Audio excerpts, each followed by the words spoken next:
نحمده ونستعينه ونستغفره ونعوذ به تعالى من شرور أنفسنا ومن سيئات أعمالنا. من يهده الله فلا مضل له ومن يضلل فلا هادي له، وأشهد أن لا إله إلا الله وحده لا شريك له جل عن السبيه والمثيل والكفء والنذير، وأشهد أن محمدا عبده ورسوله ومصطفاه وحبيبه، بلغ الرسالة وأدى الأمانة ونصح لهذه الأمة وجاهد في الله حق الجهاد حتى أتاه من ربه اليقين. فصلوات ربي وسلامه عليه وعلى آله وأصحابه أجمعين، ما اتصلت عين بنظر ووأت أذن بخبر، وسلم تسليما مزيدا. لبيك يا ربي لبيت لك، لبيك إن الحمد لك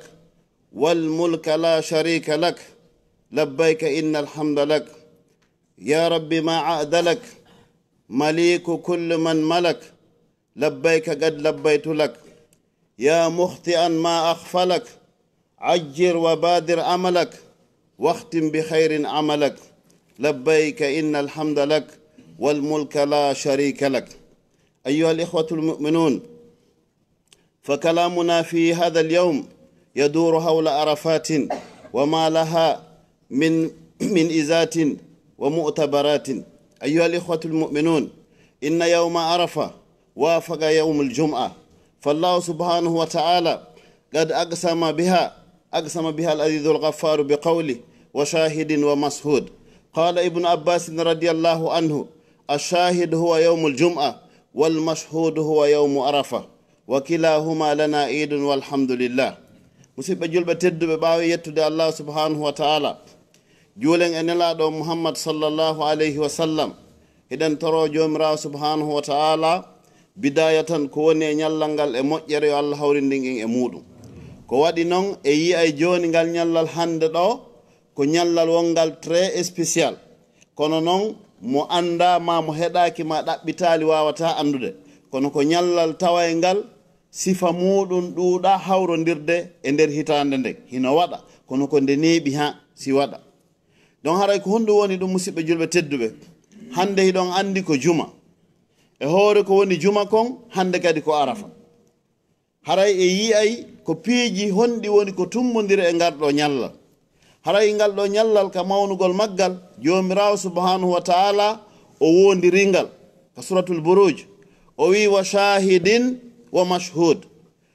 ibnu abbas ɓe maaki, hiɗon andi noon ibnu abbas ko hibrul umma, nela sallah sallam maaki, haray oɗo woni karamokojo mofte ɗen ibnu abbas. mana kala ko yewten e qur'an manu o firiri, haray koko jogitete koko yeɗɗi. ibnu abbas oɗo wi wa shahidin ko fanda ɗon ko ñalande juma, wa mashhudin ko fanda ɗon ko ñalande arafa. haray jomirawo subhanahu wa taala tedduɗo mawɗon o wondiri ɗiɗo ñalɗi ɗiɗi non, wa shahidin wa mashhud. joni noon haray jomirawo subhanahu wa taala o tummindirani en ɗiɗo fo. haray adi en natude e yewtere nden, karamokoɓe goo wi wonde wosi goɗɗo wawali wadde qiyamul layli ka sappo sakkitoro suumaye, o hawra e laylatul qadiri, awasi allah wurnimo ha ñalande arafa nden hewti, tawi himo yeɗɗi himo selli, yo wakkilo ñallal arafa ngal o rewa allah. sabu honɗum ɗiɗi ɗi noon ko ɗaɓɓa e jemma laylatul qadiri ko fiyo allah muntu indema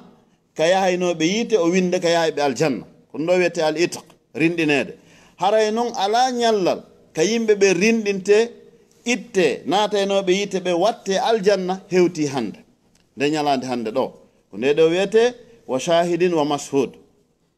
donc haray ko ñalande molanade musidɓe julɓe tedduɓe, haray hino yiɗa horugol nde wonande mo tawayɗo ala arafa, amma wonɗo arafa o wawatande horude.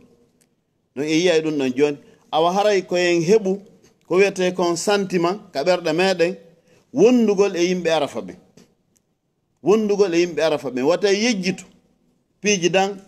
ada en natude e différence ji ko woni kon hakkude ngal ɗo ñallal e ñalɗi luttuɗi ɗin, wata yejjitu piiji dan. ñalande arafa musidɓe julɓe tedduɓe, foti ko a chinois,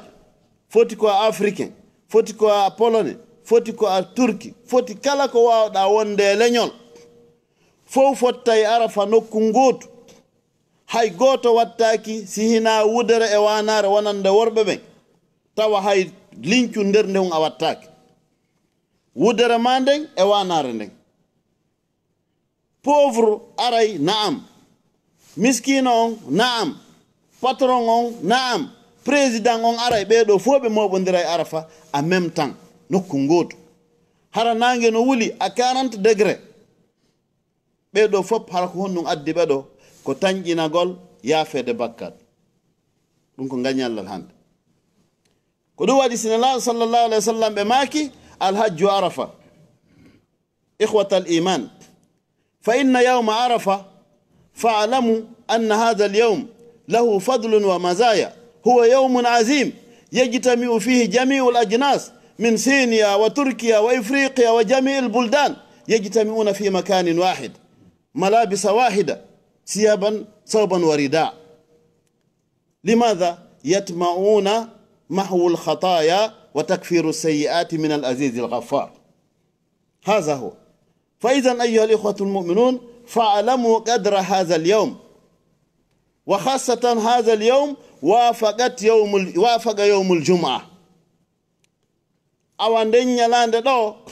كون أديون دي عرفة بيوي كو بيسكي جول ببوي فوتاي دون دي نياندي mo kala maɓɓe wi'a an ko ma honto ko ɓuri hewde kon sa fotti goɗɗo arafa ko landoto ko on ɓe honto fof no moosidirani fof no woni musidɓe surtout yahaɓe ɓen ƴewya ka pellum mo kala landotoya ko ma honto si on tigui wowlande min ko nokkel kaari oya kadi wiya min ko nokkel kaari koye hoore ɗum ɗo waynodir ton donc on waɗi ta aruf on andodiri ko wiyete al arafa ko andodirgol ko ɗum wasi ɓe wi wo ko arafa ko par ce que mo kala anday oya ndeññande ko honto iwri beri yidduɓe o ɗum ko konngol ɗimmol ngol wi nene adama baba adama e nene hawa alayhim assalam ɓe majjodirno ɓe jindi ɓe ɗaɓɓidiri ha ɓe ronki ben men adama tampi ha yitugol sonnajo mum o ɓe yitidoytamo kala maɓɓe ndugguwi hibbike mum tilfike kono annabi adama wi darale ko hawa ni goy hawa tigi kadi wi ha ono nandi de e modi am tawi yimɓe on say ala kono ɓe yitidi ɓe jaɓɓodiri ɓe taarafa mo kala maɓɓe anditiyoya ko ɗum wiyete attaaruf ɓe inni o ka ɓe anditidirno ɗon kaka pellum arafa ɗon ko ɗum wasi ɗo wiya arafa ɗum kadi ko konngol e ko wona ɗum ɗo e konnguɗi ala kulli hal nokkure nden ko arafa nde wiyete nokkure nden hinde mari ka wiyete jabalu rahma pellu yurmede kane laaɗo sallah sallam darino ɗon ɓe maaki min mi darike ɗo wa arafa kulluha mawqif arafa noon fof kala ka on tigi wawi wonde kaka darete joni noon musidɓe julɓe tedduɓe kam min qalbin kana yahinnu li hada al mawqif kam min annas sujjilu li hajji hada al am walam yuwaffaqu li dhalik wa wuffiqa nasun fala nansahum wa narju an la yansawna aidan fi du'a njalo windino yawgol hajju hikka tawi ɓe wawali njalo hande jooɗi ka muɗum tawa hino darude télévision tawa windino woɓɓe hay mbuuɗi mum jaɓama subhanallah ko yurmi wono Sierra Leone avion sakkitiɗon ko hanki yehi en anda si ngal naata hay upa tawi kadi no lutti ɗon ɓe yahaali windiɓe yoɓi hay visa yalti tawi mo hen ala no ɓe yaha andirten kadi ko woni ka meɗen kon Afrique ɓen ɗon noon hande ɓe yiya arafa ɓe tawa pelle ɗen no rawni jama on no jokkitoragol Allah subahana taala kamɓe Allah tawanali ɓe la sakka hino woodi yimɓe hewɓe tawayɓe hiɓe mari musendi ɓernde fi nun tawegol o arafa ɗoɗe e ngal ɗo ñalla kono noon wawata wonde sina ko jomirawo subhanahu wa taala muuyi kon donc awa jomirawo subhanahu wa taala o waɗi ngal ñallal ɗo hingal mari khususiyat wa mazaya ngal mari piiji spécial haray addenɗi ɗo ko ɓuuri e yawde fi en andu ko honne honɗum woni e ngal ɗo ñalla ahaduhuma gotel e majji wa min mazaya hadani al yawmain اجتماع اليومين اللذين هما أفضل الأيام فيه ساعة محققة الإجابة وأكثر الأقوال أنها آخر ساعة بعد العصر وأهل الموقف كلهم إذاك واقفون للدعاء والتضرع هاي بيهم كو سندكم سي عرفا on hawrondiri e juma mandi to den e nyaldi luttude din go on ko hondum ko wondema juma ko kañum ɓuri mawnude ñalɗi ɗin fof wano ardi noon e hadis selluɗo wondema afdalul ayami yawmul jum'a ko ɓuri mawnude e ñalɗi ɗin ko juma. ari kadi hadis goo wiiɗo kadi wonde ko ɓuri mawnude e ñalɗi ɗin ɓuri mawnude e ka yimɓe ɓe yaafete ko yawmu arafa. waɗen honno joni ñalɗi ɗin ɗiɗi noon karmo koɓɓe sendidirani ɓe inni donc jour ji semaine ɗon ko ɓuri mawnude ko juma, jour ji hitande nden si calculama ko ɓuri mawnude ko arafa. joni noon juma on hawriti e arafa en andi manguji ɗin ɗiɗi noon tummodiri e ngal ɗo ñalla. ɗum ko goo ɗimmum ɗum ko on ɗum asani fihi sa'atun muhaqqaqatul ijaba wa aksaru l aqwal annaha akhiru sa'atin ba'da al asr. karmo koɓe hewɓe kadi ɓe tabintini wonde hiɗon andi no e sa'a no e juma ka tawata du'a jaboto. ɓe naɓi noon ha ɓe inni o ko leer hombo ɗuwata wonde ko ɓaawa alansara. joni noon ɓaawa alansara hande haray fewndo ɗon hewti ka nangue mutoyta yimɓe arafa ɓen mo kala hino torade Allah hino wullude hino yankinade beela jo ɓay malaikaɓe winda ɓen no arde winda kaari ka examen o paasi kaari paasi mana oɗo yafama kala tawɓe ɓen ko mbuuɗi laaɓuɗi hajjiri hajju maɓɓe ngon ko fi Allah wona fiyoɓe artuɗoɓe wiye ala hajji wona fi mamaya ma fiyoɓe artuɓe waɗane soobi ɓeɗon foppu yaafete. donc haray ka fewndo alansara mo kala hino fonti juuɗe hino torade jomirawo subahana taala allahumma gfir li warhamni en torki Allah yo Allah jaɓan ɓe enen kadi o tawnen e maɓɓe. haray si ɗum feƴƴi haray ngal ñallal ɗon e tagore nden fof mana si juma hawridiri e arafa tagore nden julɓe ɓen ɓurɓe hewde ɓen tummodira ko on won ɗum enen ɗo hiɗen tummodirɗo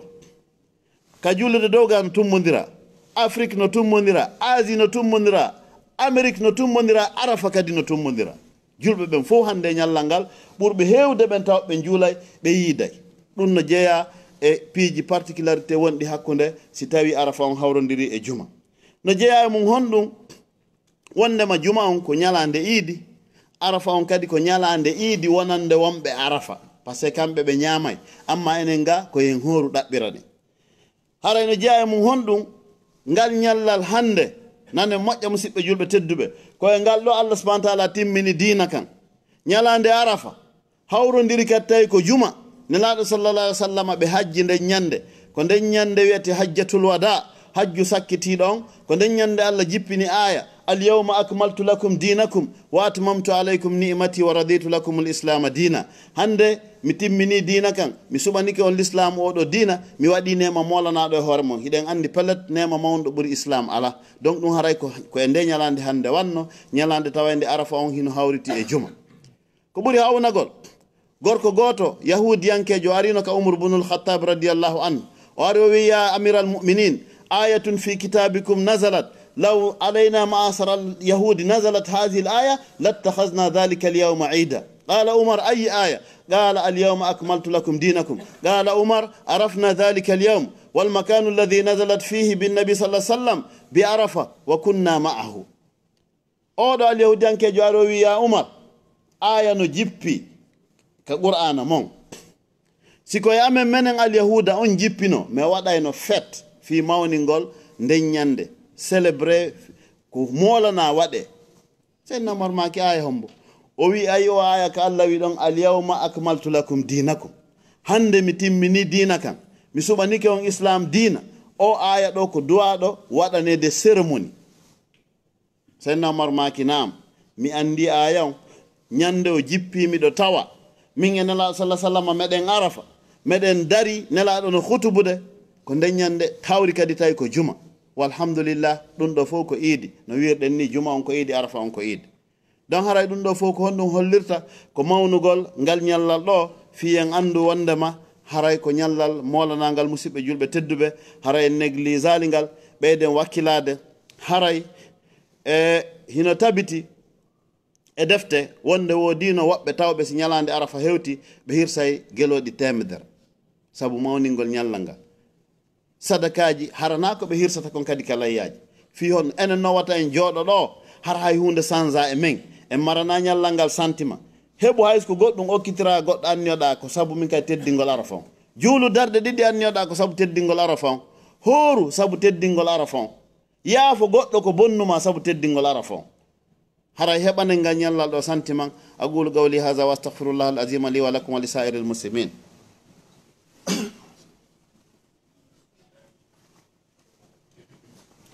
alhamdulillahi rabbil alamin wassalatu wassalamu ala rasulihi amin sallllahu alayhi wa ala alihi wa ashabi ajmain. musidɓe julɓe tedduɓe, haray no famirɗon noon wondema en yewti piiji ko sendi kon hawrodirgol arafa on e juma. e so tawi arafa on ko lendi ma zedi hawruno hino seedi piiji buy e yewtiɗo jeego jeɗɗaɓum ɗum ko honɗum haray nde ñalande hande arafa on ka feppodirɗo e juma ko ɗum ɗo wiyete yawmul hajjil akbar, ñande hajju mawɗo on. fi honɗum si goɗɗo yehi makka o waɗi ko watte kon fab o yaali arafa haray na walajji. si goɗɗo yehi makka o woopi kala ko watte kon fop o ñalloyi arafa haray ko wiyete hajju kon applique ke makko. lutta noon joni ko honɗum o réparata kono haray o woni hajju. ko ɗum rasulullah sallah sallam ɓe maaki alhajju arafa, hajju on ko arafa, mana neɗɗo on ko yo ñalloye nde ñande o gerki ko yo ñalloye arafa. haray tigi tigi musidɓe julɓe tedduɓe, hiɗen ɗaɓɓira heɓalngol ngal ñallal ɗo sentiment, faaminen ɓeygureji meɗen ɗin mawnugol ngal ñallal ɗo. ko ɓuri mawnude e mum toroɗen yo allah subahana taala yaafo en. anditen ko ñallal ngal tawata hande yaafeteɓe ɓen hande e nder hitande nden fop waɓen ɗo yaafatake. hande seytan haray himo fanɗiti, himo hori, himo ɓeydi ɓiɗade fi honɗum tellement ko o yiyata buyɓe o falno naɓude yiite, allah subahana taala sorti ɓen ɗon naɓiɓe aljanna. tellement buyɓe o falno murtinde, allah subahana taala fewniɓe moƴƴini alhaali maɓɓe. ɗum ɗo haray ko ni woniri alhaali on. seytan haray mo ɓitti. donc haray ka darnugol hutuba on e yiɗugol makka e anditugol hajju on e anditugol arafa ko hunde nde jomirawo subahana taala waɗi e jiyaɓe ɓen. o jaabini du'a annabi ibrahima alayhi salam. on gelke eɗon andi ko annabi ibrahima duyno o wi rabbi jaal afidatan min annasi tahwi ilayhim. allahmi torikema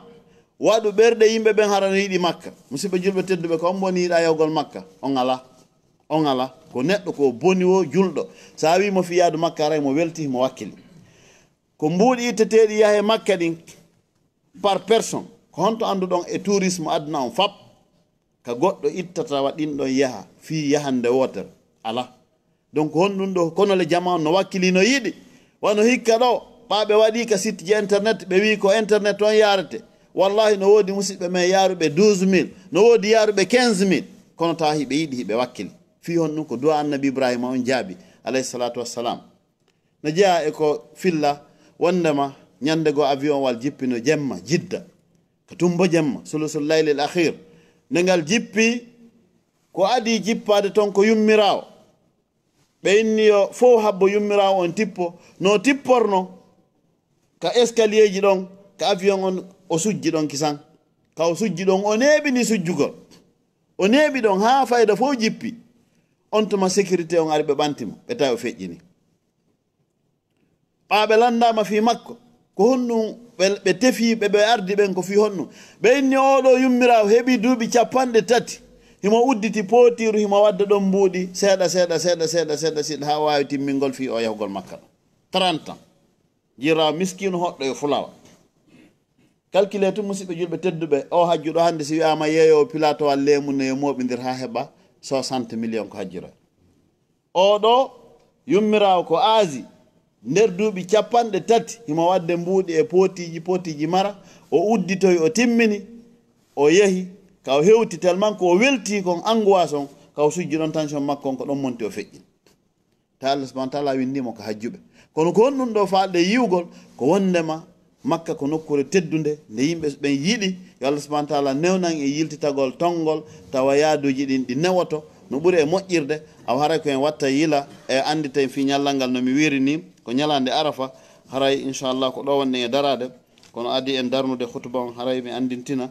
haray hiɗen mari musidɓe meɗen heɓɓe e mana wafatuji no jeeya mum koto bakar waliyu haray bandiraɓe maɓɓe hino feƴƴini no jeeya mum modi moussa haray kamɓe kadi neniraɓe maɓɓe no feƴƴini no jeeya mum kadi mousse so tene haray gueɗal maɓɓe hino feƴƴini. donc haray e ko wona ɗum e fatulle fop haray inchallah sen gayni maɓɓe waɗna en duwa en torki allah en fattiki allah subahana taala yo allah jaɓa yehuɓe ɓen hajjuji maɓɓe ɗin. enen ɗo fop kala tawɓe hajjiyali yo allah naɓɓe hajju. en torki allah en fattiki allah yo allah subahana taala huuro en kala ko yiɗi o yarli yo dandu en kala ko huula moola yo hokku en kala ko yela yetta en torki Allah no moɓoɗen ɗo ni Allah moɓiro en ni gaɗa sirati hara koye hoore yaafede yarle en torki Allah en fattiki Allah subahana taala yo hokku en ko wiyete ɓutti ɓernde ko kala moƴƴere e hayran wa afiyatan ko woni e Europe ɗo yo Allah hokku en kala bone e albala e charran o haalika tan ko woni ga yo Allah heedidira en e muɗum o danda en torki Allah en fattiki Allah yo Allah subahana taala yaafo mawɓe meɗen e mawɓe muɗum yo hawtidira en fof ko aljannaji e hoore yaafeje en torki Allah subahana taala yo hollu en nelaɗo sallllahu alayhi wa sallam ñande janggo allahumma ahfir lana warhamna wa afu anna wa afina wajal jannata maswana bi rahmatika ya arhamar rahimin ya rabbal alamin wa inna